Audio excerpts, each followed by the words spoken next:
Good afternoon, everyone. How are you all doing today? Good. Can you hear me in the back? Great. Thank you all for being here. I encourage you to come up front. It's not class, so no one will call on you. You'll have a sort of a personalized experience if you sit up front, but also make sure you grab some lunch. We have plenty of food, so everyone should grab something. I'm really grateful to all of you for being here today as we kick off another great semester of What Matters to Me and Why. This is our 14th year doing this at USC. I'm really personally excited to welcome our special speaker today, Erin Quinn. She was on the search committee that brought me to USC, so you can blame her, and I thank her. After Erin, this semester, we'll also be welcoming John Slaughter, Catherine Quinlan, and Alan Weiss. So please join us for those events as well. There's more information in the back, and there's also a sign-up sheet. Before we begin, I just want to shamelessly plug a few upcoming events. On 1/26 at 3 p.m. in the Fishbowl at the University Religious Center, we're welcoming a Tibetan Buddhist teacher, Lama Thubten Nyima, who will be talking about awakening the mind to compassion, or the concept of bodhicitta in Tibetan Buddhism. So please join us for that if you're interested. On 1/28, 1 week from today, we're hosting our Veritas Forum, which is an extraordinary annual forum that brings Christian thought right into the center of our academic life. This year, our conversation will be on race, empathy, and faith. We'll be welcoming Dr. William Tate from Washington University in St. Louis, and he'll be in conversation with Professor Jody Armour from the USC Law School. He's a nationally renowned scholar in critical race studies. That's going to be at 7 p.m. at Town and Gown. It's open to the public. It'll be a very formal and elegant affair and a very timely conversation. So please join us for the Veritas Forum 1 week from today, 7 p.m. at Town and Gown. The following night, next Thursday, 1/29, we're doing a multimedia event called The Life of Bob Marley that's celebrating his 70th birthday, which is in the beginning of February. That's going to be at the School of Cinematic Arts, room 108, the Ray Stark Theater at 7 p.m. It'll feature Roger Steffens, who owns the largest Bob Marley archive and reggae archive in the world, and he'll be sharing with us footage and stories that you've never seen before, you've never heard before. So please join us for this really special event celebrating what would have been Bob Marley's 70th birthday, next Thursday at 7 p.m. And finally, on February 9th at 7 p.m. at DML 240, we're doing our big Mindful USC event for the semester. It's an evening with Pico Iyer, a really extraordinary writer, former editor of one of the editors at Time magazine. His new book is called The Art of Stillness. He did a TED Talk on it. It's got over 1 million hits. You can check it out. And he wrote a piece about it for the New York Times. The Art of Stillness is a TED book. It'll be a conversation with Pico, and then we're going to do a book reception afterwards. So please join us for that, February 9th, 7 p.m., DML 240. As many of you know who have been here before, What Matters to Me and Why is a national conversation. It happens at a number of universities, but what makes this one so special is that our students recommend the speakers, and they also introduce the speakers. So today, I'm very happy to welcome Nikki Vora, undergraduate pre-med major, to introduce our speaker, Dr. Erin Quinn. Please join me in welcoming Nikki Vora.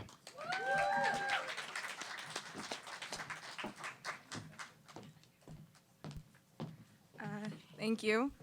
So a little over a year ago, I was accepted into a Promise Without Passports course that went to Oxford, and students could learn tropical diseases while they were there. And I knew it was going to be an amazing experience, but also a very costly one, so I was a little hesitant to give my final yes to the program.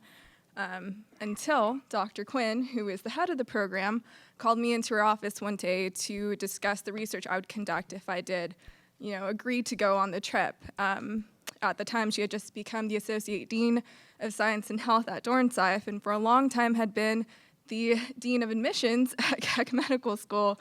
So suffice to say, I was a little bit apprehensive about going in and speaking to this amazing woman. But after an hour of just sitting and talking with her, I knew I had to find a way onto this trip, and I did. And it was one of the most amazing experiences of my life because within those 3 weeks, Dr. Quinn impacted me in ways I never thought possible. Through her engaging and inspiring lectures, she made me think about healthcare through perspectives I'd never imagined. For instance, how one case of malaria can be seen through the eyes of a businessman in the United States, or a researcher in Switzerland, or through the perspective of a young child living in the slums of Mumbai.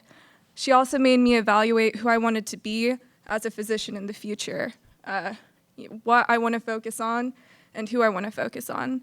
And for that, I'd really like to thank her right now for her endless patience and wisdom and the time she's dedicated towards my personal achievement.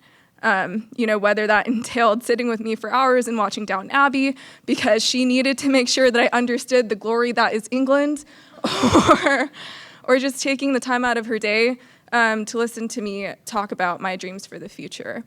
If you know Dr. Quinn at all, then you know that the most important thing to her is making a positive impact in her students' lives. She has this amazing ability to see the potential in all of us, but more importantly, to make us see the potential within ourselves. And speaking on behalf of my class, I know we'll never be able to thank her enough for that. For those of you in the audience who don't know Dr. Quinn, especially the students, I urge you to take this as an opportunity to introduce yourself to her. You aren't going to regret a second of it, trust me.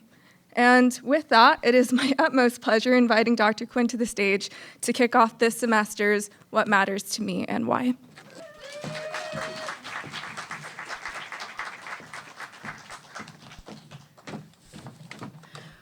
Well, that makes it tough. I have a lot to live up to.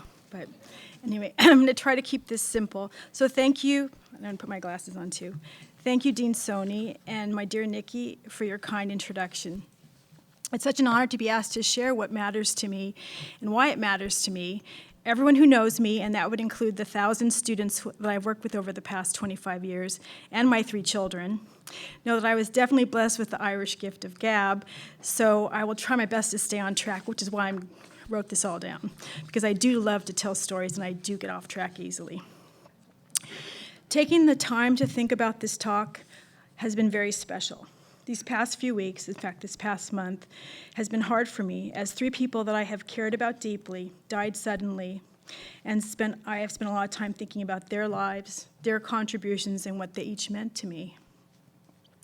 Hence, it reinforced my feelings about this talk and sharing about what I think about is the wonderful aspect of caring and the importance and value about the relationships we build in our lives. And really, that is what I do care about. So we'll talk about the things I believe make a life worthwhile and what gives us a sense of purpose. So it boiled down to what matters to me is caring about others, living in the day, practicing kindness, sharing love, and promoting education. And what matters to me in my everyday work is using kindness and love to create a positive environment. Showing kindness and caring to your students allows future professionals to know it's okay to care. After all, these are the people who will be taking care of us when we're sick or ill. Kindness is my secret tool for changing the world. So let's start by talking about living in the present. Dr. William Osler, who many of my students know about, is one of the most influential figures in medical education. He developed and taught bedside teaching, and he is the one who highlighted the importance of the doctor-patient relationship. He is one of the founders of the medical school at Johns Hopkins and the whole concept of residency education, and he was a primary care physician. He is one of my heroes in medical education. His writings are over 100 years old, but are as relevant and meaningful today. Here's a poem from 1913, and his main lesson was, "Do the day's work and live in the day." Listen to the exhortation of the dawn. Look to this day, for it is life, the very life of life. In its brief course lies all the varieties and realities of your existence. The bliss of growth, the splendor of beauty, for yesterday is but a dream, and tomorrow is only a vision. But today well lived makes every yesterday a dream of happiness, and tomorrow is a dream of hope. Look well, therefore, to this day. So lesson number 1, make today matter. Say and do what you need to do today. It's all we have. And forgive the wrongs. Our life history is made up of the interactions that we have today. Today is our only existence. So how do we start practicing living in the day? You start today and you pay close attention to every interaction you have today.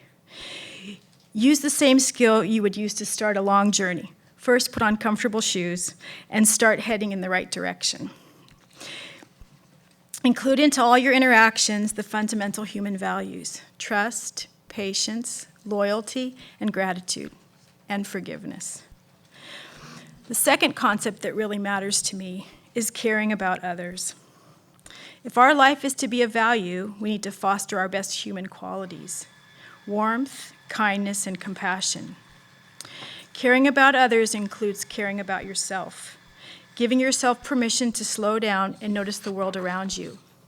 Sometimes it requires putting away your smartphone. Notice the people who are around you. Notice the color of the sky, the clouds in the sky, the flowers that are blooming, the color at dusk, a pretty sweater, a sunset. When you have your next interaction today, whether it's in the bookstore, Ralph's, the cafeteria, or the library, or if someone needs directions, start practicing the skills of noticing what is around you. The next step is to teach yourself to notice and then act. You can do things, for instance, like say things that you wouldn't have normally said. Hold open a door for someone, say, please, you go first. Isn't it a beautiful day? I hope you have a great afternoon. That's a beautiful scarf. Wow, that's a cool skateboard.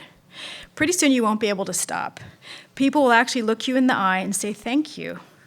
Imagine, they even look up from their iPhones, and this happens all the time, and smile back. The smallest interaction allows you to have the act of sharing goodwill. It teaches you to notice and to live in the moment. A wonderful conversation today, a fun laugh, or a nice walk. They all add up to a good day. If you start by having good interactions today, it means you will have good interactions tomorrow and sweet memories of yesterday. It's kind of like learning to ride a bicycle. Once you learn, it'll last a lifetime. The next part of this lesson is acknowledging that we need to remove the phrases of, I will be happy if, and I will be happy when. You have to start today. Delaying happiness in life by believing that you will only be happy if and when doesn't work.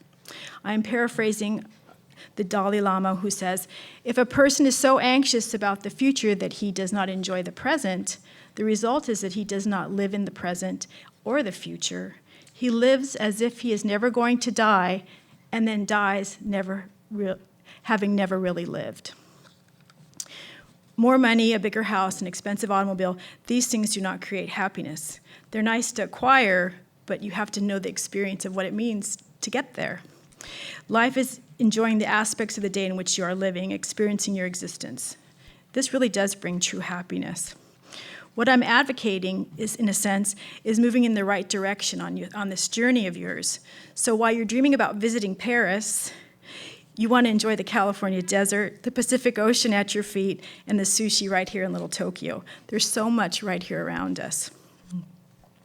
Life is what you make it, and your life is made up from living each day, making and then drinking a cup of coffee or tea, listening to the bird in a tree, watching our funny fast food squirrels here on campus. I've seen them eat some really weird stuff. Talking to a neighbor or listening to a friend. Really taking the time to listen to someone is the first step. It really requires quite a bit to really, really listen and taking the time to slow down. That's a really hard thing to do in this day and age, so I'm going to encourage all of you to do it. And it takes practice. So I'm going to tell you a little story about when I first had some of these realizations. When I graduated from college, I went to live in Granada, Spain, and worked teaching high school. Then when my husband went off to serve in the Spanish Navy, my first husband, I went to live in his small village, Montesa, to live with his family and work as a farmer. I helped plant and raise, pick and package strawberries. The strawberries were delicious. And I have many pleasant memories of this time, as well as the funny stories of all the old timers talking about what a hard worker I was. I could drive a van. I had one of my work-study jobs in college was driving the van to go pick up the kids for the daycare center. So I did learn how to drive a big van. So that's one of my talents. And I also know all the songs you sing with preschoolers. So I would drive the van and pick up the other farm workers from neighboring villages. This was in the day when most women did not know how to drive in Spain. The younger people had learned, but the older people didn't. It didn't matter if you had a college degree. My real ability at that point was knowing how to drive, as well as I was really good at negotiating the best prices for the strawberries in the marketplace. Those were my marketable skills in Montesa. So one thing I always tell the students is after you graduate from college, you've worked so hard to complete everything to do this, that once you enter the real world, you're going to start to feel confused. You start to question, like, what's it all about? What's important in life? What matters? Because when you're so busy at college, you don't have time to think about these things. So here I was wondering what I was going to do with my life, standing in this little village in Spain, about 1,000 people. How was my life going to matter? Who was I going to become? It was very different than my native Los Angeles. And I figured it out there. I realized what really constituted a good life was the components of each day. It didn't matter if you had a college degree. There wasn't one person around me that did. I can remember standing there and watching all the ladies carrying their cazuelas, their baking dishes, because in those days you would make your dish at home. There were no ovens in the houses. So if you made a dish that you had to bake in the oven or take something to bake you had to carry it across town and take it to the town oven where they made the bread to bake your dinner. And how the baker could keep every cazuela separate, and people would put different types of things on top of their rice so they knew which was theirs. It was really cool. Also made me very hungry. So this is like late 70s and early 80s in post-Franco Spain. So that was really sustainability being practiced early. But it was watching this day-to-day activity of people making their meals and watching the kids play and the kids going home from school. I realized it was really about your daily interactions and your willingness to contribute whatever you can. I realized creating a home where a meal is shared by a family sitting around the table, people talking and laughing, eating, is a major component of a good life every day. Secondly, I realized that real joy came in sharing life with people, spending time with your family and friends, and watching the children grow up. Life can be measured in watching the children grow up. I started to really pay attention and notice my fellow village people around me. Most worked in their fields or in the factories in nearby towns, but they were happy. They had good lives. They had good meals, lots of jokes and laughter. The children played, teenagers flirted, and everyone had moments to look forward to. Births, baptisms, the town fiesta, weddings, the bells that rang when people died, the funerals. Life had a beautiful, simple rhythm. Those children who I saw playing, running and shouting are now in their 30s and 40s and have children of their own. So now I get to go watch the next generation of children laugh and grow when I visit Montesa. So I learned then at 23 that what really mattered were the everyday activities of life. And this was before I'd even heard of Sir William Osler. I began to realize what the secret to life was, and then I started to learn to apply it. So most people who know me will know that sharing food is extremely important. I still cook every day, and I've cooked for my families, for my family, my friends, and my medical students. They will tell you, because I was the faculty sponsor for the surf club for many years at the med school. We'd go surfing, and then we'd go back to my house and cook, that I make the best huevos rancheros. So while cooking with my students, I teach them how to make huevos rancheros and show them how to be kind. By making tamales and paellas, I've shared love, created friendships, and good times. I love a good dinner party.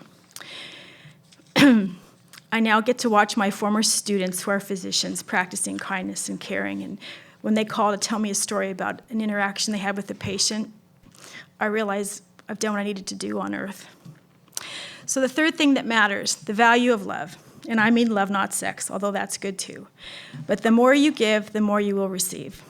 Many people are embarrassed to show love, especially on campus. But love really is about caring, or especially in the world. But love is really about caring and valuing the person in front of you. In the chapel at New College in Oxford, in England, there is an incredible stained glass window, catching the light and majestically above you. Brought to life through this beautiful stained glass are the saints, faith, hope, and charity. Charity, as used by St. Paul, when translated into modern English, is the word love. When Paul the Apostle wrote his epistle to the Corinthians, he said, "And now abideth faith, hope, and charity, these three, but the greatest of these is love. And though I have a prophecy and understand all mysteries and all knowledge, and though I have all faith, so that I could move mountains, but have not love, I am nothing." I believe that Paul the Apostle was telling us that it will not matter the level of education you obtain, or the level of knowledge in your brain, the number of degrees you earn, or the fancy title on your door. None of this knowledge will matter if you cannot take your knowledge, education, training, and turn them into love and charity. Because without love and charity, you are an empty gong. You will ring hollow. Even if you become a professor, a surgeon, or a physician, without love and charity in your heart, it's all meaningless. Love and charity in your heart will give you the capacity to move mountains, to change someone's life just by listening. Love and charity allow you to do for others, to care for others, and to heal without expecting anything in return. Faith allows you to take knowledge and principles and apply them. Hope allows you to believe in the power of healing. Hope allows you to use knowledge to benefit others. And love, the greatest of these, love gives us the ability to give freely of our knowledge and of ourselves and use our knowledge to benefit others. It is in doing for others, which exemplifies love, that you will gain your greatest satisfaction in life. Okay, now we'll turn the page and talk about something else, which really matters to me, which is education. And I'm kind of on a soapbox here. To me, education is the true equalizer in our society and in the world. And that being educated and getting an education allows you to live a good life. But starting at the beginning, by education, I mean learning. That we need to teach everybody, all the children, to be able to read, to write, and do basic math. Because those are the principles of skill building. Learning to read allows someone to learn anything. Learning to read is the most important thing we can teach somebody. The doors of all the great libraries of the world, including the Bodleian, become open to you. Your capacity to grow and learn is endless. Therefore, I think an iPad's useless if you don't have those primary skills. And I think we've lost sight of what we mean by education right now. Not everyone's going to go to college, but they should have access to education, and people need to learn to read, and they need to learn a skill. I believe everybody values in life, whether you're a baker, a plumber, a cook, an appliance repairman, a gardener, a surfboard repairman, I love one of those too, a preschool teacher. Every job is important, and we've lost sight of that.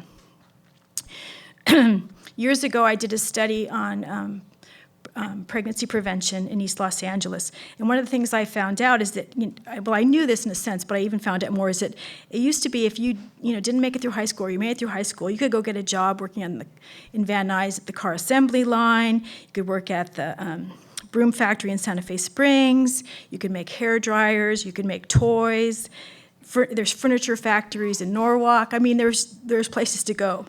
You could learn a skill and find a job, buy a small house, and have a life. In high school, there used to be wood shop, auto repair, home economics, skills to prepare you for life and for a job, especially if you were not going to go to college. And learning a skill allowed you to move on, start a small business, etc. But what we've done is ship so much of our work overseas, and the jobs that people need aren't here anymore. And the family farms have, for the most part, become agribusinesses. So in a sense, we've lost sight of what mattered. So I think what really matters is being able to work so you feel proud of what you do and you can take care of yourself and your family. Because when you work and you feel good about yourself, when you contribute to society, it makes you feel good about yourself. It's another little story. My second husband, Nick, now that could be a whole other session talking about marriages and husbands, but has a really wonderful mother because she's still alive. And she realized when Nick was about 15 that he wasn't college material. He really didn't like studying history and English. But he could take apart anything and put them back together, whether it was a vacuum cleaner, small motorcycles, toasters, etc. So she took him out of the Catholic high school and put him in college prep, because he wasn't doing well, and sent him to San Pedro High. And he learned how to read blueprints, mechanical drawings. He learned pipe fitting, and then he went to work in the shipyard in San Pedro. He learned real skills that he could apply to a job. So he learned metalwork and could build anything out of metal. He loved his work, his surfing, and his family. He had a good life. No college degree. We need all kinds of people and all kinds of educational systems and a way for everyone to contribute in society. And the solution may not be college for everyone, but it is having education and skills. The capacity to contribute is key to our self-esteem. The best example of a person who understands this and practices this model is Father Greg Boyle of Homeboy Industries. I'm sure you guys know about him. He's right up there with Osler on my list of favorite people. So what have I actually done in my life when I try to look back and think, what have I done? I figured out a way to create a new way to screen people for medical school and incorporate this whole idea of qualitative features rather than just quantitative, so not just using numbers to measure someone's ability to give and to be a good physician. And now I see these young people who've become physicians who are doing that good work, so that makes me, that I feel is one of my main accomplishments. I built a residency program and incorporated those new screening concepts and created a pattern for where I actually had people interview the to-be residents. I had social workers, nurses, et cetera, not just doctors interviewing them, because those are who are going to be the patients, right? That you would think that would be a norm, but it's not, unfortunately. So just doing cool different things like that has been really fun. I helped to design the new MCAT, which has an emphasis on critical thinking and not just memorization. And it highlights the issues that affect health, not just chemistry. So what am I doing now? Well, my goal now is to build an educational model for preparing students for careers in health. I want each student to have a wonderful experience where they can build on their own interests and strengths. They can succeed and see that all the possibilities in their life and contribute to our world in a meaningful way.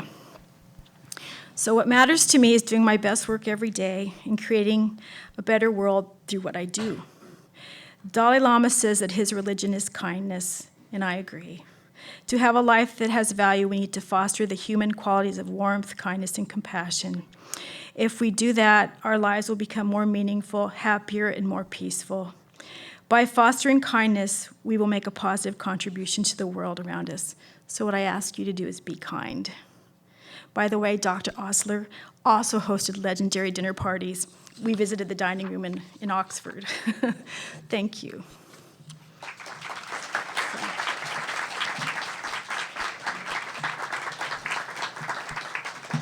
So I'm happy to answer any questions on any subject. About anything, yes. I was an avid surfer. Now I don't like putting on wetsuits anymore. I don't like cold water anymore as much, but I do still surf in the summertime, and I surf in Mexico where the water's warm, but I've become a boater. I'm one of the few people that at different ages says, my husband says I'm the only person on earth that says something like, we really should get a boat. And he just goes, no one ever says things like that. I go, we're going to learn about boating, and we're going to have a boat. So we have a boat now, and we go out on the boat all the time. And then because I get out to the secret surf spots, I can go surfing when there's nobody else around. It's not crowded. But I do like warm water now. But I do love to surf, yeah. So. Sure. So, I actually wrote my dissertation on this. Was like looking at how you would measure qualitative factors. So this idea of, I believe that when someone starts medical school or when you measure, when someone applies, that their learning doesn't stop then, right? So what you want to look at is what their capacity to learn is and what their capacity for leadership is, and by teamwork and how they work well with others. Like, how do you measure those things in a person and not just use the MCAT and their grade point average from college as a measurement?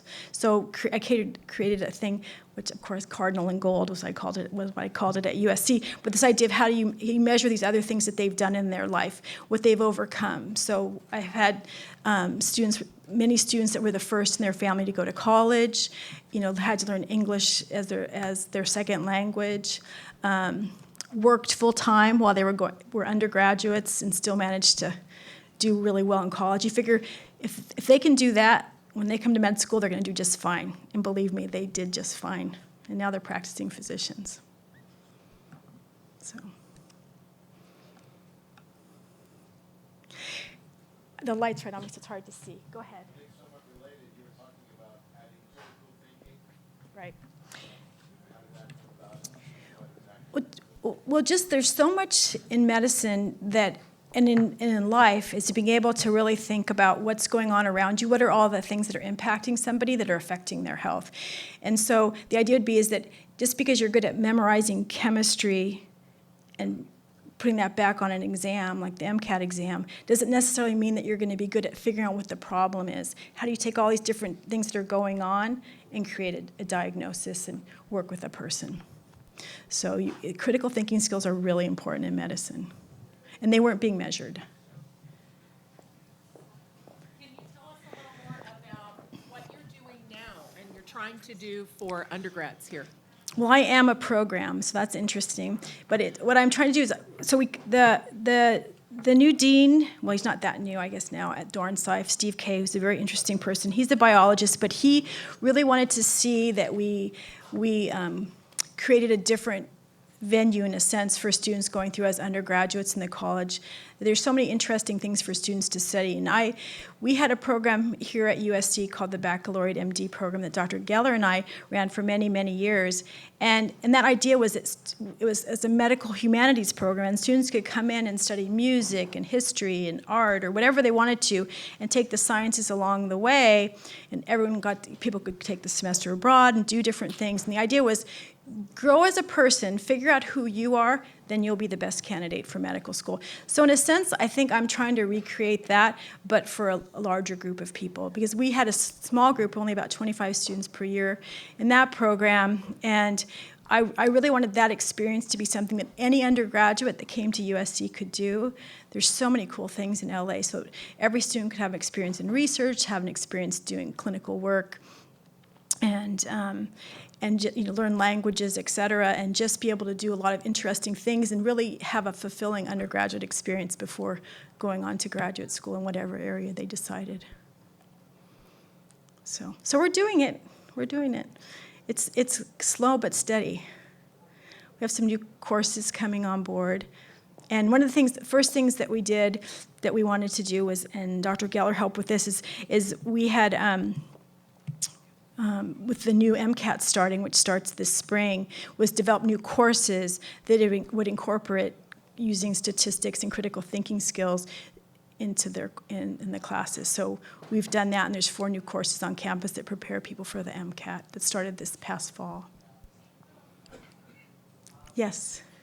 You talked a bit about the importance of kindness, and I'm wondering if in the actual teaching stuff that you do with medical students, how do you teach kindness? Is that like a separate subject, or in the context of the other things, are there ways that you can do it? And I just wondered if you had an example of somebody who showed up maybe not as kind and in the process became a more kind doctor, how that works. I think you teach kindness by practicing kindness.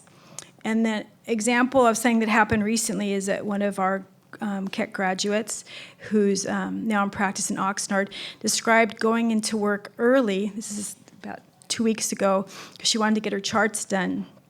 She works at a clinic in Oxnard, kind of, it's a mixed area, but the nurse said, well, there's a patient here already. So she walked up to the door, and here's this guy kind of screaming and cursing into a cell phone.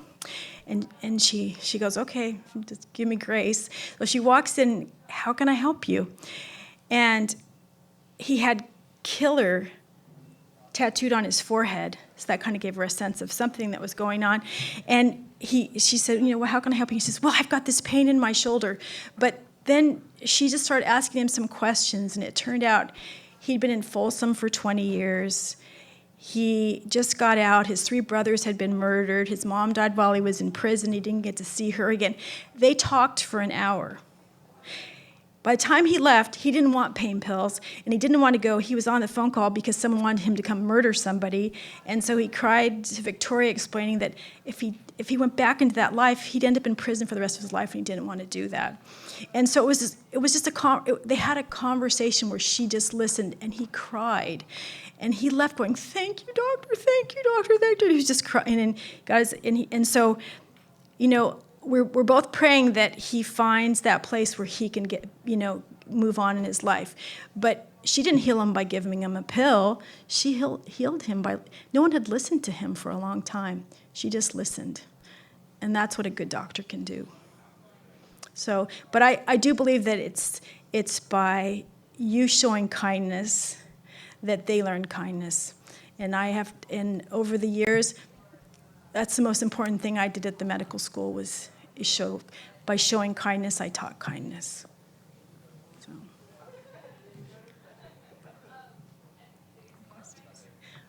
Varun? I want to come back to a point you made earlier, basically that happiness is a choice, a choice that we make in our life. I think that's a radical idea because, as you said, much of our happiness is conditional. I'm happy if X, Y, or Z happens. I think in some ways our education promotes that idea. Can you talk a little bit about the idea of happiness as a choice in your life and Sure.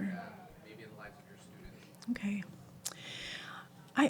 So the question was about, how do you choose to be happy, or how do you make this choice, and how in our society, which is a very conditional society, where we say, if I have this, or if I live here, or if I do that, then I will be happy. And I think that's one of those other things when I talk about like really living in the present and noticing what's going on around you. And I have to say that, I've had the privilege of working with some of the brightest people in the world, incredible people at the medical school, and my colleagues on this campus as well. But what I too saw by noticing was that there was people that were never happy. And they really thought that if they got that next promotion or they got that next whatever, then they would be happy. But I saw that happen and they still weren't happy, because it was always this idea of what was the next thing going to be. They never enjoyed the day that they were living in. And so I think that that's where you have to take that and say, it'd be nice when I get to these different things, or, I think it's important to have goals in your life of things that you want to accomplish, but I think it's really important to make sure you enjoy today. And so I think you have to make a choice to do that. And, in some ways I have to say, I think I was blessed. I told you guys about Nick, my second husband, and, he died suddenly when, of a cardiac arrhythmia when we were 36, and my children were small. And, you have something like that happen to you, and all of a sudden you realize, it's today, man. This is all you got. So you better make the most of it. So I think that Nick was a very happy person. You've never met anybody happier than he was. He was just, he surfed every day. Believe me, he didn't miss it. And he just taught me a lot about enjoying life, and just about the fact that just do your best and enjoy it. But, there's no day like the present. And so enjoy the people you're with today. And that's what I see what's missing in society, is people forget to enjoy the people they're with today. And children grow up really fast. Life happens and it moves fast. And the people that you're with today, enjoy them, because I can be gone tomorrow. And I've learned that lesson. I learned it up close and personal. And I've seen it now, of course, happen so many times in my life. And I think that's one of the harder parts about loving and caring, is that I have so many people that I really do care about that I feel the loss. But I think when you take it to the next step, you realize you're a different person because you shared your life with them, and they live on within you, because everything you do then reflects the things you learned from them. So that's how I deal with that.